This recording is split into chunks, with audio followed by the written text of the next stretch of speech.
সম্মানিত দিনী ভাই এবং বোনেরা, পবিত্র মাহে রমাদান আমাদের একেবারে সন্নিকটে। It's knocking the door. Allah রসুল সাল্লাল্লাহু আলাইহি ওয়াসাল্লাম এবং সাহাবারা রমাদানুল মুবারক আসার 2 মাস আগ থেকেই কবে রমাদান মাস আসবে এজন্য ব্যাকুলতা প্রকাশ করতেন, উদ্গ্রীব হয়ে থাকতেন যে আমরা রমাদান পাবো কিনা, কখন রমাদান আসছে। এবং ওনারা পড়তেন আল্লাহুম্মা বারিক লানা ফি রজব ওয়া শাবান ওয়া বাল্লিগনা রমাদান। অর্থাৎ, হে আল্লাহ, আপনি রজব এবং শাবান মাসে আমাদের বরকত দিন এবং রমাদান পর্যন্ত আপনি আমাদেরকে পৌঁছে দিন। আমাদের সালাফরা রমাদান আসার 6 মাস আগ থেকে, অর্থাৎ একটা বছরের 6 মাস ওনারা অপেক্ষা করতেন কবে রমাদান আসবে, উদ্গ্রীব হয়ে থাকতেন, ব্যাকুলতা প্রকাশ করতেন। আবার রমাদান মাস চলে যাওয়ার পরে বছরের বাকি 6টি মাস এ রমাদানে ওনারা যে সমস্ত এবাদত করেছেন সেগুলো আল্লাহ তাআলা কবুল করলো কিনা এ নিয়ে পেরেশানিতে থাকতেন। বাকি 6 মাস দোয়া করতেন যে আল্লাহ, রমাদানে যে সমস্ত এবাদত আমরা করেছি এগুলোকে তুমি কবুল করে নাও।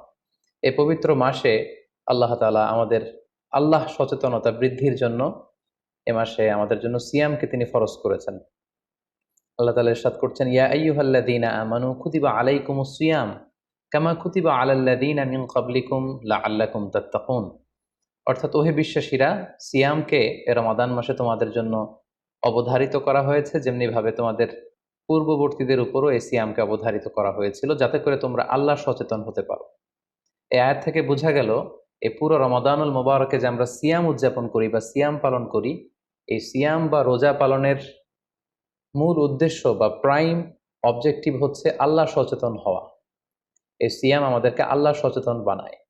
এই সিয়াম আমাদের মধ্যে এই ফিলিংস, এই ভাবনা, এই চিন্তা বা এই চেতনাটা নিয়ে আসে যে আমরা এটা ভাবতে শুরু করি যে Allah is watching me, Allah is observing me, Allah আমাকে দেখছেন। এই চিন্তাটাকে, এই সেন্সটাকে, এই ফিলিংটাকে ডেভেলপ করার জন্যই আল্লাহ তাআলা এই মাসে সিয়ামকে আমাদের উপর ফার্জ করেছেন। এবং সেটাই আল্লাহ এই আয়াতের শেষাংশে বলছেন, লাআল্লাকুম তাত্তাকুন, যাতে করে তোমরা আল্লাহ সচেতন হতে পারো, যাতে করে তোমরা গড কনসিয়াস হতে পারো। আমরা যখন সিয়াম পালন করি আমরা তখন ক্ষুধার্ত, আমরা তৃষ্ণার্ত। ঘরের ভেতরে আমরা চাইলে, কেউ নেই, কেউ আমাকে দেখছে না, আমি চাইলেই খেয়ে ফেলতে পারি। আমি চাইলেই কিন্তু পান করে আমার তৃষ্ণা মেটাতে পারি, কিন্তু আমি খাচ্ছিও না, পানও করছি না। কারণ আমি এটা ফিল করি যে কেউ দেখে না, কিন্তু আল্লাহ দেখে। পৃথিবীর কেউ আমাকে দেখছে না। দরজা বন্ধ করে, জানালা বন্ধ করে, ফ্রিজ থেকে ঠান্ডা পানি বের করে, শরবত বের করে আমি কিন্তু ঘরের ভেতরে যখন একা একা থাকি আমি খেয়ে আমার তৃষ্ণা নিবারণ করতে পারি। কিন্তু এটা আমরা কেউই করি না, কারণ আমরা ফিল করি যে পৃথিবীর কেউ যদি নাও দেখে, আল্লাহ সুবহানাহু ওয়া তাআলার চোখে কিন্তু আমরা ফাঁকি দিতে পারছি না। হি ইজ ওয়াচিং মি, তিনি আমাদেরকে দেখছেন। তাহলে সম্মানিত দিনী ভাই এবং বোনেরা, এই সিয়াম আমাদের মধ্যে আল্লাহ কনসিয়াসনেস, আল্লাহ সচেতনতা, এটা ডেভেলপ করে। পাশাপাশি সিয়ামের মাধ্যমে আমরা আমাদের প্রবৃত্তির উপর নিয়ন্ত্রণ অর্জন করি। গোটা বছর প্রবৃত্তি আমাদেরকে নিয়ন্ত্রণ করে, সারা বছর প্রবৃত্তি আমাদের উপর জিতে, আর আমরা এই রমাদান মাসে প্রবৃত্তির উপর জয়লাভ করি। যেমন পুরো বছর ব্যাপী আমার যখন ক্ষুধা লাগে আমি খাই, তৃষ্ণার্ত হলে পানি পান করি, আমার কামনা জাগলে সেই কামনা আমি পূরণ করি। কিন্তু রমাদানে ক্ষুধা লাগলে কিন্তু আমরা খাই না। তৃষ্ণায় গলা ফেটে যাচ্ছে, তৃষ্ণায় গলা কাঠ হয়ে যাচ্ছে, কিন্তু এক ফোঁটা পানি আমি পান করছি না। সিয়াম পালন করা অবস্থায় দিনের বেলা আমরা যারা বিবাহিত, আমাদের স্ত্রীদের সাথে অন্তরঙ্গ মুহূর্ত আমরা কাটাচ্ছি না। তার মানে আমার যেটা মন চাচ্ছে, আমার যেটা ডিজায়ার, আমার যেটা ডিমান্ড, সেটা আমি ফুলফিল করছি না। অর্থাৎ আমার প্রবৃত্তিকে আমি নিয়ন্ত্রণ করি। তাহলে সিয়াম পালনের মাধ্যমে প্রবৃত্তিকে কিভাবে কন্ট্রোল করা যায়, প্রবৃত্তিকে কি করে নিয়ন্ত্রণ করা যায়, এটা আমরা শিখি। সারা বছর প্রবৃত্তি আমাদের উপর জয়লাভ করে, আর এই সিয়ামের মধ্যে দিয়ে কেমন যেন রমাদানে আমরা প্রবৃত্তির উপর জয়লাভ করি। আমাদের কাছে প্রবৃত্তি হেরে যায়, জিতে যায় আমাদের আল্লাহ তাআলার প্রতি আস্থা এবং ভালোবাসা। এই সিয়ামের আরো একটি শিক্ষণীয় বিষয় হচ্ছে, এই সিয়াম আমাদেরকে সংযমী বানায়, রেস্ট্রেইনড বানায়। আমরা চাইলেই রোজা পালন করা অবস্থায় যা মনে চায় তা করতে পারি না। এবং সহিহ বুখারীর বর্ণনায় আল্লাহর হাবিব সাল্লাল্লাহু আলাইহি ওয়াসাল্লাম আমাদেরকে শিখিয়েছেন যে কেউ যখন রোজা রাখে সে যেন অশ্লীল কথা না বলে, রোজা রেখে সে যেন কাউকে গালি না দেয়। এমনকি কেউ যদি তাকে গালি দেয় অথবা কেউ যদি তার সাথে ঝগড়া লাগতে আসে, সে যেন বলে ইন্নী ইমরুউন সাইম, অর্থাৎ আম ফাস্টিং, আমি রোজাদার, আমি রোজা পালন করছি। রোজা পালন করা অবস্থায় আমার পক্ষে অশ্লীল কথা বলা, ঝগড়া করা, কোনো বাক বিতণ্ডায় জড়ানো সম্ভব না। তার মানে এই সিয়াম পালনের মধ্যে দিয়ে সংযম যেই ব্যাপারটা, এই ব্যাপারটা আমাদের আয়ত্তে চলে আসে, আমরা এই সিয়াম পালনের মধ্য দিয়ে সংযমী হয়ে উঠি। পাশাপাশি যারা সিয়াম পালন করছে তাদের জন্য আল্লাহর হাবিব সাল্লাল্লাহু আলাইহি ওয়াসাল্লাম ঘোষণা দিয়েছেন যে কিয়ামতের ময়দানে বিচার শেষে তারা যখন জান্নাতে ঢুকবে, রোজা পালনকারীদের জন্য আল্লাহ তাআলা এক স্পেশাল গেট রেখেছেন যেটার নাম হচ্ছে রাইয়ান। এবং এই রাইয়ান গেট দিয়ে রোজাদাররা ছাড়া কেউ প্রবেশ করতে পারবে না। সুবহানাল্লাহি বিহামদি। আর একবার এই রাইয়ান দরজা দিয়ে যে ব্যক্তি ঢোকার সুযোগ পাবে জান্নাতে, he will never be thirsty again. সে কখনো আর তৃষ্ণার্ত হবে না, চিরকালের জন্য তার গলা থেকে তৃষ্ণা হারিয়ে যাবে। পাশাপাশি আল্লাহ তাআলা ইরশাদ করছেন যে সব আমলগুলোকে সওয়াব বাড়ানো হয় এবং সওয়াবের প্রতিদান বান্দাদেরকে দেয়া হয়, কিন্তু এই সিয়ামের ব্যাপারটা ভিন্ন। এর প্রতিদান আমি আল্লাহ নিজ হাতে দেব। আরেক বর্ণনা এসেছে এই সিয়ামের প্রতিদান আমি নিজেই। আমরা যদি একটু খেয়াল করে দেখি যে রমাদানুল মুবারাকে আমরা যত নেক আমল করছি বা সৎকর্ম করছি, এগুলোর সওয়াবগুলোকে কিন্তু জ্যামিতিক হারে বাড়ানো হয়। দ্য রিওয়ার্ডস অফ আমাল is multiplied in this blessed month of Ramadan. এ মাসে আমরা একটা নফল আবাদত করলে সেটা ফরজের সমান সওয়াব দেওয়া হচ্ছে।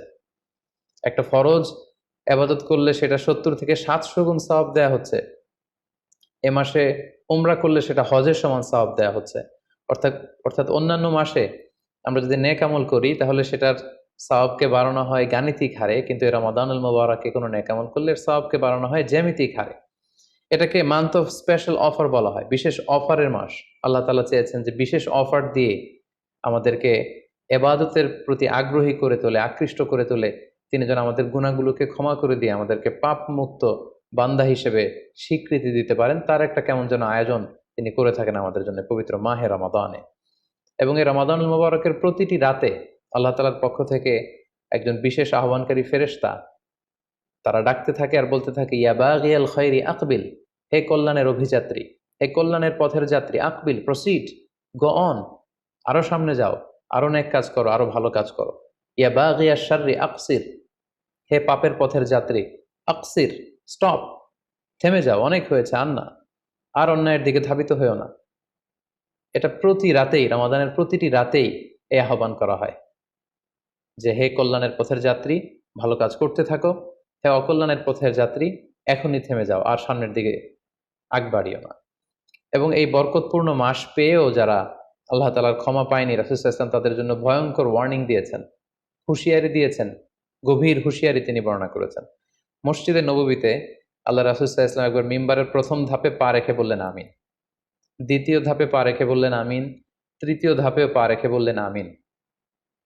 সাহাবারা জিজ্ঞেস করলেন, ইয়া রাসূলুল্লাহ, তিনবার কেন আমিন বললেন? আমরা তো বুঝতে পারলাম না।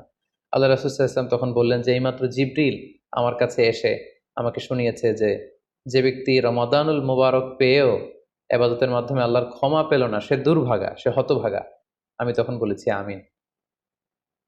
তারপর জিবরিল বলল যে মা বাবা উভয়কে পেয়ে তাদেরকে সন্তুষ্ট করার মধ্য দিয়ে যারা আল্লাহর জান্নাতকে হাসিল করতে পারলো না, তারা দুর্ভাগা, হতভাগা। আমি বলেছি আমিন। তৃতীয় পর্যায়ে জিব্রাইল বলেছে যে হে নবী, আপনার নাম শুনবার পরেও যে আপনার উপর দুরূদ পাঠালো না, অর্থাৎ সাল্লাল্লাহু আলাইহি ওয়াসাল্লাম বলল না, সে দুর্ভাগা, সে হতভাগা। তখন আমি বলেছি আমিন। সম্মানিত শুধু এই হাদিস থেকে আমরা বুঝতে পারি যে যারা রমাদান পেয়ে আল্লাহর প্রিয় ভাজন বান্দা হতে পারলো না, আল্লাহর কাছ থেকে ক্ষমার ঘোষণা পেল না, তাদের চেয়ে দুর্ভাগা এবং হতভাগা আর কেউ হতে পারে না।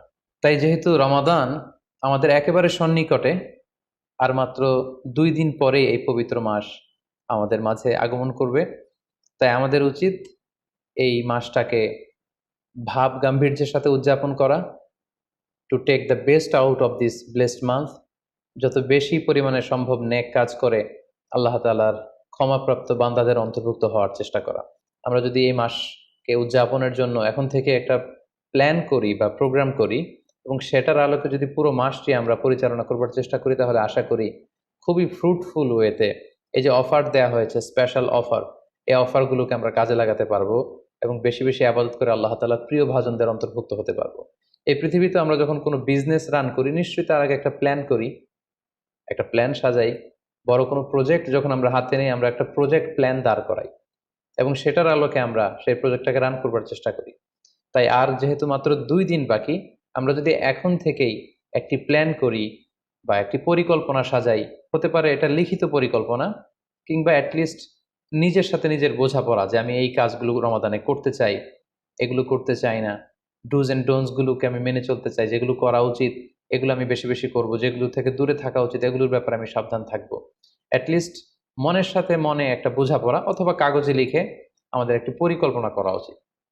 সো এ পর্যায়ে এই রমাদান কেন্দ্রিক আমরা কি ধরনের পরিকল্পনা করতে পারি এবং সেই পরিকল্পনায় কোন কোন বিষয়গুলো স্থান পেতে পারে বলে আমি মনে করি, সেগুলো আপনাদের সাথে সংক্ষিপ্তভাবে শেয়ার করবো ইনশাল্লাহ। প্ল্যান করার ক্ষেত্রে সর্বপ্রথম যেটা আমি বলবো, প্ল্যান করবার সময় অল্প প্ল্যান করুন এবং সেটা যতটুকু প্ল্যান আপনি করবেন সেটা নিয়মিত করবার চেষ্টা করুন। আমাদের অনেকের মধ্যে এমন একটা ভাব কাজ করে যে যেহেতু এটা অনেক রহমতের মাস, বরকতের মাস, মাগফিরাতের মাস, আবেগে তারা অনেক বেশি প্ল্যান করে ফেলে এবং সেই অনুযায়ী রমাদানের শুরুতেই সারা রাত তাহাজ্জুদ, সারাদিন এবাদত তেলাওয়াত, এরকম 2-4 দিন চলার পরে, কয়েকদিন যাওয়ার পরে সে আবেগটা ঝরে পড়ে, সে আবেগটাকে সে ধরে রাখতে পারে না। কারণ এমন প্ল্যান করা হয়েছিল যেটা রেশনাল ছিল না, যেটা হয়তো যৌক্তিক ছিল না বা বাস্তবসম্মত ছিল না। সো প্ল্যান করার ক্ষেত্রে আমার প্রথম পরামর্শ হচ্ছে অল্প প্ল্যান করুন এবং যতটুকু প্ল্যান করবেন সেটা পুরো রমাদান ব্যাপী, হোল দ্য মান্থ লং আপনি সেটাকে পালন করবার চেষ্টা করুন। কারণ আল্লাহ রাসূল সাল্লাল্লাহু আলাইহি ওয়াসাল্লাম বলেছেন, আহাব্বুল আমালি ইলাল্লাহি আদওয়ামুহা ওয়া ইন কাল্লা। আল্লাহ তাআলার কাছে সবচেয়ে প্রিয় আমল হচ্ছে সেটা যেটা মানুষ নিয়মিত করে, যেটা বান্দা রেগুলার বেসিসে করে, যদিও এটা পরিমাণে কম হয়। সো আপনি পরিমাণে যদি কমও করেন, সেটা যদি পুরো রমাদান মাস ব্যাপী একই ধারাবাহিকতায় আপনি ইবাদত করেন, তেলাওয়াত করেন, তাহাজ্জুদ পড়েন, জিকির আজকার করেন, সাদাকা করেন, দান করেন, এটার যদি একটা ধারাবাহিকতা থাকে, সেই ইবাদতটা আল্লাহ তাআলার কাছে বেশি প্রিয়। তাই প্ল্যানের ক্ষেত্রে আমার সর্বপ্রথম পরামর্শ হচ্ছে অল্প প্ল্যান করুন, স্বল্প পরিসরে প্ল্যান করুন, হাতে গোনা অল্প কয়েকটি বিষয়ের ব্যাপারে আপনি কনসার্নড হন এবং যতটুকু প্ল্যান করেছেন ততটুকু নিয়মিত বাস্তবায়ন করুন। প্ল্যানের ক্ষেত্রে সর্বপ্রথম যেটা আমি বলতে চাই সেটা হচ্ছে পুরো রমাদান মাসে সালাতের ব্যাপারে আমাদেরকে সর্বপ্রথম বেশি সচেতন থাকতে হবে। It's mandatory. 5 ওয়াক্ত সালাত যেন আমরা জামাতের সাথে আদায় করতে পারি, এই বিষয়টা খেয়াল রাখতে হবে। কোনো কারণে যদি জামাত ছুটেও যায়, কাজা যেন না হয়ে যায়। কারণ আমাদের যদি জামাত ছুটে যায়, সালাত যদি কাজা হয়ে যায়, তাহলে আপনার প্রোডাক্টিভিটি কমে যাবে। সো প্ল্যানের ক্ষেত্রে এখন থেকে আমাদের এটা মাথায় রাখতে হবে যে পুরো রমাদান জুড়ে আমরা 5 ওয়াক্ত সালাত জামাতের সাথে আদায় করব। কোনো কারণে জামাত যদি ছুটেও যায়, কোনো নামাজ যেন আমার কাজা না হয়ে যায়, এ ব্যাপারে আমরা সচেতন থাকবার চেষ্টা করব। 3 নম্বরে হচ্ছে কোরআন তেলাওয়াত করা। যেহেতু রমাদানুল মুবারক, এটা কোরআন নাজিলের মাস। আল্লাহ তাআলা বলছেন, শাহরু রমাদান আল্লাযী উনজিলা ফীহিল কুরআন। রমাদান তো এমন মাস যে মাসে আল্লাহ তাআলা কোরআন নাজিল করেছেন। সো এটা কোরআনকে উদযাপনের মাস, কোরআনের সাথে নতুন করে সম্পর্ক গড়বার মাস, বেশি বেশি কোরআন তেলাওয়াত করবার মাস।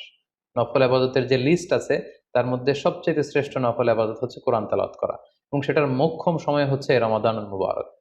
আমরা প্রত্যেকেই জানি যে এই মাসে তেলাওয়াত করে, তেলাওয়াত করার যে একটা আবহ, যে একটা ইমেজ, যে একটা পরিবেশ এবং যেরকম একটা মজা পাওয়া যায়, বছরের অন্য কোনো মাসে কিন্তু ওই ফিলিংটা আমাদের আসে না। সো এই সুযোগটাকে আমাদের কাজে লাগানো, আমরা যেন প্রতিদিন কোরআনের তেলাওয়াত করি এবং তেলাওয়াত করার ক্ষেত্রে অবশ্যই ধীরস্থিরভাবে তেলাওয়াত করতে হবে। আমরা অনেকে তাড়াহুড়ো করে তেলাওয়াত করি। হাদিসে এসেছে, রুব্বা কারিন লিল কোরআন ওয়াল কোরআন ইয়ালআনু।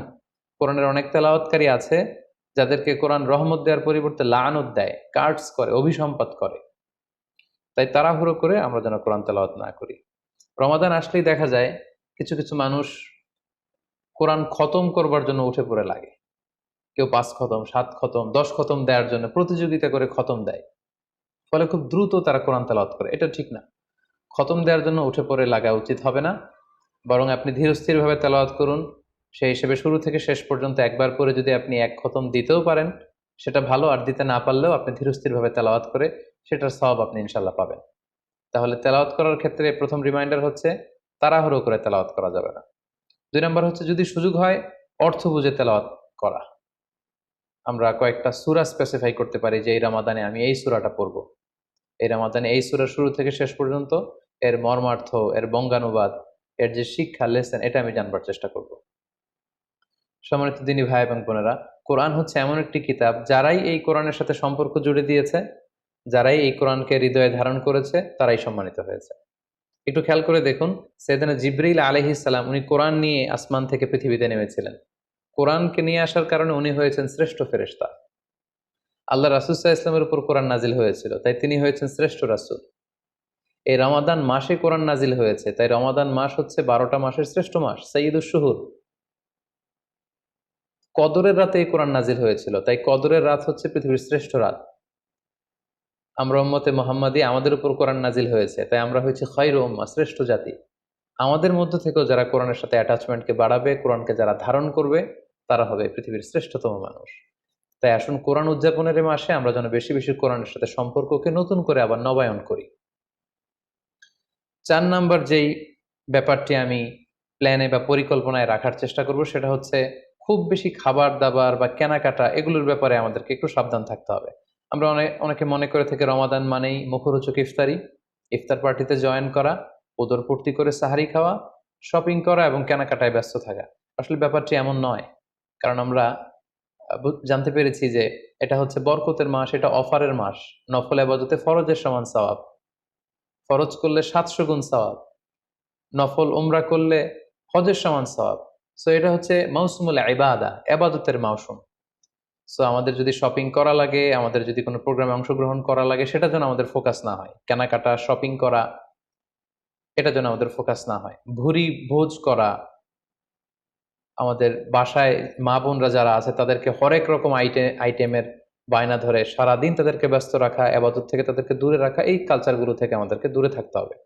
আমরা যখন রমাদান কেন্দ্রিক প্ল্যান করতে বসবো, আমরা যেন এটা ভাবি যে এই রমজানে একটু একটু করে আমি নিজেকে পরিবর্তন করতে চাই। ভুরিভোজ করা, ইফতার পার্টিতে বেশি বেশি যাওয়ার জন্য প্ল্যান করা, তারপর কেনাকাটা, শপিং, ঈদের শপিং এর জন্য সময় নষ্ট করা, এটা যেন আমাদের মূল ফোকাস না হয়। আমাদের মূল ফোকাস যেন হয় এটা ইবাদতের মাস, বেশি বেশি ইবাদত করে যেন আমরা আল্লাহর সন্তুষ্টি অর্জন করতে পারি। প্ল্যানের ক্ষেত্রে 5 নাম্বার যে পয়েন্টটি আমি বলবো সেটি হচ্ছে ইফতারির পূর্ব মুহূর্তে দোয়া করুন। এটি ভুলে যাওয়া যাবে না। প্রতিদিন ইফতারিকে সামনে নিয়ে আমরা দোয়া করব, কারণ হাদিসে এসেছে সালাসু দাওয়াতিন মুস্তাজাবা, 3 ব্যক্তির দোয়া আল্লাহ তাআলার কাছে কবুল হয়ে যায়। এই দোয়া আল্লাহ কখনো ফিরিয়ে দেন না। এর মধ্যে একটা দোয়া হচ্ছে দাওয়াতুস সাইম, রোজাদারের দোয়া আল্লাহ কখনো ফিরিয়ে দেন না। দাওয়াতুস সাইমি মাকবুল, এটা আল্লাহর কাছে কবুল হয়ে যায়। ঠিক ওই মুহূর্তটাতে আল্লাহ তাআলার সফট কর্নার খুব বেশি গ্রো করে, আল্লাহর রহমতের দরিয়ার মধ্যে একটা অভাবনীয় জোশ পড়ে যায়। আল্লাহ তাআলা এই দৃশ্যটাকে খুব দেখতে পছন্দ করে যে বান্দা সামনে খাবার নিয়ে বসে আছে, শরবত নিয়ে, পানীয় নিয়ে বসে আছে, ক্ষুধায় তৃষ্ণায় সে জর্জরিত, সে চাইলেই সামনে থেকে নিয়ে মুখে তুলে খাবারটা খেতে পারে, কিন্তু সে আমার ভয়ে খাচ্ছে না। তখন আল্লাহ তাআলা এই দৃশ্যটা দেখতে বড্ড পছন্দ করেন। ঠিক এই মুহূর্তে আপনি যখন বুদ্ধি করে আল্লাহ তাআলার কাছে চাইতে শুরু করবেন, কায়মনো বাক্যে চোখের পানি ছেড়ে, আপনি চাইতে দেরি হবে, এই দোয়া আল্লাহ তাআলার কাছে কবুল হতে দেরি হবে না। তাই এই ভুলটি যেন আমরা না করি, এই বরকত যেন আমরা মিস না করি। প্রতিদিন খেয়াল করে, সম্মানিত দিনী ভাই এবং বোনেরা, খেয়াল করে ইফতারির পূর্ব মুহূর্তে দোয়া করুন। আপনার কি চাহিদা, আকুতি মিনতি আল্লাহর কাছে আছে, আপনি পেশ করুন। 7 নম্বর পয়েন্টটি হচ্ছে ধীরস্থির ভাবে তারাবির সালাত পড়ুন। প্ল্যান করে ফেলুন কোন মসজিদে পড়বেন, কোথায় পড়বেন, কোভিড আউটব্রেকের কারণে কোনো রেস্ট্রিকশন থাকলে বাসায় কিভাবে পড়বেন, পরিবেশটা আপনি কেমন দেখতে চান, কিভাবে করতে চান, এখন থেকে প্ল্যান প্রোগ্রাম করে ফেলুন। তারাবির সালাতের ক্ষেত্রে পরামর্শ হচ্ছে ধীরস্থির ভাবে তারাবির সালাত আদায় করুন। সালাতুত তারাবিহ শব্দের অর্থই হচ্ছে বিশ্রামের সালাত, অর্থাৎ আপনি বিশ্রাম নিয়ে নিয়ে 2 রাকাত করে, 4 রাকাত শেষে তাসবিহ পড়ে বিশ্রাম নিয়ে আবার 2 রাকাত, 4 রাকাত এভাবে পড়তে থাকবেন। আমাদের বাংলাদেশের বেশিরভাগ মসজিদগুলোতে যেহেতু 20 রাকাতের সালাতুত তারাবি হয়, আমরা সাজেস্ট করি যে আপনারা 20 রাকাত সালাতুত তারাবি আদায় করুন। অসুস্থতাজনিত কোনো কারণে কারো যদি কম পড়তে হয় সেটা ভিন্ন ব্যাপার, তবে আমরা 20 রাকাতের কথাই সবাইকে সাজেস্ট করে থাকি, যেহেতু এটা আবাদতের মাস, যত বেশি আবাদত করা যায় ততই এটা কল্যাণকর। তো সেক্ষেত্রে রাকাত বিতর্ক আপনাদেরকে এড়িয়ে চলা উচিত। রমাদান আসলে আমাদের মধ্যে এই শয়তান এই বিষয়টাকে উস্কে দেয় যে তারাবির সালাতকে 8 রাকাত না 20 রাকাত নাকি 12 রাকাত। সো তারাবির সালাত ধীরস্থির ভাবে আদায় করুন, রাকাত বিতর্ক এড়িয়ে চলুন। এটা হচ্ছে একটা বড় ফিতনা। কত রাকাত আপনি পড়বেন আপনার সাধ্য অনুযায়ী আপনি পড়ুন। আমরা 20 রাকাতের কথা সাজেস্ট করি, তবে রাকাত বিতর্কে জড়ানো আমাদের কখনোই উচিত হবে না। 8 নাম্বার যে পয়েন্টের কথা বলবো সেটি হচ্ছে শেষ রাতে তাহাজ্জুদের সালাত আদায় করা। বছরের অন্য সময়গুলোতে রাত 4টার দিকে উঠে আসলে অনেকের পক্ষেই তাহাজ্জুদের সালাত আদায় করা সম্ভব হয়ে ওঠে না। যেহেতু রমাদানুল মুবারকে সাহারি খাওয়ার জন্য আমাদেরকে উঠতেই হচ্ছে, সাহারি খাওয়ার পরে আপনি অজু করে আপনার সুবিধা মতো 2 রাকাত 4 রাকাত তাহাজ্জুদের সালাত আপনি আদায় করুন। তাহাজ্জুদের সালাতে সিজদায় পড়ে আপনি আল্লাহ তাআলার কাছে আপনার মনের আকুতি আপনি তুলে ধরুন। এই মুহূর্তটাতে, তাহাজ্জুদের এই সময়টাতে আল্লাহ তাআলা প্রথম আকাশে মনোনিবেশ করে তিনি ডাকতে থাকেন, কার কি লাগবে, কার খাবারের দরকার আমার কাছে চাও, আমি খাবারের ব্যবস্থা করে দেব, কার রিজিকের দরকার রিজিকের ব্যবস্থা করে দেব, কার সফলতা দরকার, আমি আল্লাহ তাআলা সফলতা দেওয়ার মালিক, আমি সফলতার ব্যবস্থা করে দেব। যে মুহূর্তটুকুতে বা যে সময়ে আল্লাহ তাআলা আমাদেরকে দেওয়ার জন্য তিনি আমাদেরকে ডাকছেন, আমাদেরকে দেওয়ার জন্য তিনি বসে আছেন, প্রস্তুত আহ্বান করছেন, কিন্তু আমরা সে আহ্বানে সাড়া দিচ্ছি না। তাই রমাদানুল মুবারকে তাহাজ্জুদের সালাতের অভ্যাস করার একটা সুবর্ণ সুযোগ কিন্তু আমাদের আসছে। যেহেতু সাহরি খেতে আমরা উঠবই, উঠে আমরা তাহাজ্জুদের সালাত আদায় করে নেব। ৯ নম্বর যে পয়েন্টটি উল্লেখ করতে চাই সেটি হচ্ছে সোশ্যাল মিডিয়ার নিয়ন্ত্রিত ব্যবহার বা পরিমিত ব্যবহার। যত কম ব্যবহার করা যায় ফেসবুক, ইউটিউব, অনলাইনে যত আপনি কম সময় দিতে পারবেন, আপনার প্রোডাক্টিভিটি ঠিক তত বাড়তে থাকবে। জরুরি প্রয়োজনে যে সমস্ত কাজ একেবারে করাই লাগে, যেগুলোকে অ্যাভয়েড করা মোটেও সম্ভব না, সেগুলো আপনি করতে পারেন। তবে আমাদের সাজেশন হচ্ছে ফেসবুকিং, টুইটারিং এবং ইউটিউবিং, এই সমস্ত কাজে, সোশ্যাল মিডিয়ার কাজে যত কম আপনি এই রমাদানুল মুবারকে সময় ব্যয় করতে পারবেন, সময়টা ঠিক ততই আপনার প্রোডাক্টিভ ওয়েতে কাজে লাগবে ইনশাআল্লাহ। 10 নম্বর পয়েন্ট এবং সর্বশেষ পয়েন্ট হচ্ছে রমাদানুল মুবারকের মূল আকর্ষণ হচ্ছে রমাদানুল মুবারকের শেষ দশকে, অর্থাৎ রমাদানের কদরের রাতগুলো হচ্ছে লাস্ট 10 days অফ রমাদানে। আল্লাহ রাসূল সাল্লাল্লাহু আলাইহি ওয়াসাল্লাম ইরশাদ করেছেন, ফালতামিসু ফিল আশরিল আওয়াখিরি মিনাল বিতর, রমাদানের শেষ দশকের বেজর রাত্রিগুলোতে তোমরা কদরের রাত তালাশ করো। তাই আপনারা যখন প্ল্যান করতে বসবেন, এখনই ক্যালেন্ডার সামনে নিয়ে রমজানের শেষ দশক কত তারিখ থেকে কত তারিখ পরে প্ল্যান করে নিন, এবং অড নাইটগুলো, বেজর রাত্রিগুলো কোন কোন রাত্রিগুলো হতে পারে এখনই প্ল্যান করে নিন। যত ধরনের ব্যস্ততা, যত ধরনের ঝামেলা, যত ধরনের দায়িত্ব, এই কাজগুলোকে আপনি আগে পরে সেরে নেবেন, কিন্তু এই 10 দিনের স্পেশাল টাইমটাকে আমাদের ইবাদতের জন্য রাখা উচিত। আল্লাহ রাসূল সাল্লাল্লাহু আলাইহি ওয়াসাল্লাম রমজানের শেষ দশকে যখন তিনি পৌঁছতেন, তিনি তখন এমনভাবে ইবাদত করতেন, তিনি কাউকে চিনতেন না, কারোর সাথে বেশি কথা বলতে চাইতেন না। তিনি রাতে সারা রাত জেগে থাকতেন, ফ্যামিলি মেম্বারদেরকে উঠিয়ে দিতেন, জাদ্দা ওয়া সাদ্দাল মিজহার, কোমরে গামছা বেঁধে তিনি ইবাদতে লেগে পড়তেন। এই শেষ দশকে তিনি এত ইবাদত করতেন, বছরের কোনো সময়ে আল্লাহ রাসূল সাল্লাল্লাহু আলাইহি ওয়াসাল্লামকে এত বেশি ইবাদত করতে কিন্তু দেখা যেত না। তাই এই শেষ দশকের বেজর রাত্রিগুলো যেন আমরা মিস না করি, এবং শুধু 27 রমজানে আমরা কদর হিসেবে পালন করব, ব্যাপারটা যেন এমন না হয়ে যায়। কারণ যদি কোনো কারণে কদর মিস হয়ে যায়, এটা হচ্ছে খায়রুম মিন আলফি শাহর, 1000 মাসের চেয়েও সেরা। ওই এক রাতের ইবাদত হচ্ছে 1000 মাসের ইবাদতের সমান। এবং আল্লাহর হাবিব সাল্লাল্লাহু আলাইহি ওয়াসাল্লাম বলেছেন, মান হুরিমা খায়রাহা ফাকাদ হুরিম, যে কদরের রাতের বরকত থেকে বঞ্চিত হলো, হি ইজ দ্য লুজার। এই বরকতের মাসে নিশ্চয়ই আমরা কেউই লুজার হতে চাই না, আমরা সবাই গেইনার হতে চাই। সো আমরা যদি গেইনার হতে চাই, রমাদানের সর্বোচ্চ বরকতটুকু যদি আমরা হাসিল করতে চাই, লাস্ট 10 days অফ রমাদান, রমজানের শেষ দশকের বেজর রাত্রিগুলো যেন আমরা খুবই আন্তরিকতার সাথে সিনসিয়ারলি আবাদত করে কদরের বরকত হাসিল করবার চেষ্টা করি। সম্মানিত দিনী ভাই এবং বোনেরা, রমাদান আসতে আর মাত্র 2 দিন বাকি। সংক্ষিপ্ত পরিসরে রমাদান কেন্দ্রিক আমাদের প্ল্যান কেমন হওয়া উচিত এবং সেই প্ল্যান বা পরিকল্পনাতে কোন কোন বিষয়গুলো আমাদের খেয়াল রাখা উচিত, এ বিষয়ে সংক্ষিপ্ত পরিসরে আমি আলোচনা করলাম। আশা করি এগুলো যদি আমরা খেয়াল রাখি, তাহলে খুব ফ্রুটফুল এবং প্রোডাক্টিভ ওয়েতে আমরা আমাদের রমাদানকে কাটাতে পারবো। আমরা গত বছর আমাদের অনেক প্রিয়জনদের সাথে একসাথে রমাদান কাটিয়েছি, তাদের অনেকে কিন্তু এবছর আমাদের সাথে নেই। এবং কোভিড আউটব্রেকের এই যে সেকেন্ড ওয়েভ, থার্ড ওয়েভ যেভাবে শুরু হয়েছে, আমরা আমাদের অনেক প্রিয়জনদেরকে হারিয়েছি। আমরা এই রমাদান কারা পুরো রমাদান পাবো আমরা জানি না, আবার আগামী বছরের রমাদান পর্যন্ত আমরা বেঁচে থাকবো কিনা সেটাও আমরা জানি না। সো এই রমাদান হতে পারে আমাদের জীবনের শেষ রমাদান। আমাদের we should consider this Ramadan the last and final chance in our life. আমাদের এভাবে চিন্তা করা উচিত যে হতে পারে এটা আমার জীবনের শেষ রমাদান, তাই আমার গুনাহ মাফের একটা সুবর্ণ সুযোগ হচ্ছে এ রমাদান মাস। তাই এই মাসের সর্বোচ্চ বরকতটুকু হাসিল করার জন্য আমরা যেন বুদ্ধিমানের পরিচয় দেই, আমরা যেন বেশি বেশি ইবাদত করে আল্লাহ তাআলার প্রিয় ভাজনদের অন্তর্ভুক্ত হতে পারি।